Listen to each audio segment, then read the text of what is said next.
Hello friend, back to Bhavani lifestyle. எனக்கு English எழுத படிக்க தெரியாதுன்னு இந்த பேங்க் வரும்போது ரொம்ப எப்பவுமே கில்ட்டி ஃபீல் ஆகும்.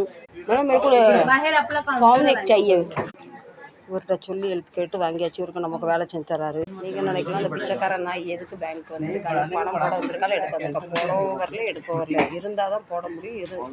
பேங்க்கில் இருந்தால் தான் எடுக்க முடியும், கையில் இருந்தால் தான் போட முடியும். எனக்கு மாதம் அரசாங்கம் 1500 தரப்போகுது. வந்து 6000 ரூபா வருமா. அதுக்கு வந்து பேங்க் வந்து எல்லாமே கரெக்டாக இருக்கணுமா. பேங்க் வந்து அப்டேட் பண்ண சொல்லியிருக்காங்க. அதுக்காக வந்திருக்கேன். ஓகே. இப்போ இந்த ஃபார்ம் ஃபில் பண்ணணும். எப்படி பண்ணணும்னு தெரில.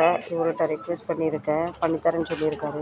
இந்த ஃபார்ம் எதுக்குன்னா நான் பரோதா பேங்க்குன்னு கன்வெர்ட் ஆகிட்டு பார்த்தீங்களா, இந்த விஜய் பேங்க்கில் இருக்குல்ல, அதுக்காக இந்த ஃபார்ம். இந்த புதிய பாஸ்புக்கு தான் இந்த போராட்டம். ஆனால் இங்கே ரொம்ப கியூ இருக்குது. எனக்கு வந்து பிரிண்ட் பண்ண தெரியாது. ஃபுல்லாக வந்து பிரிண்ட் பண்ண சொல்லியிருக்கு. கேமரா அளவு இல்லையா, அதனால் எனக்கு ஃபுல்லாக கேமரா கொண்டு போக முடியாது. இது எதுக்கு இந்த ஓட்டஞ்சாட்டம்னா, 20ஆம் தேதி எனக்கு கவர்மெண்ட் வந்து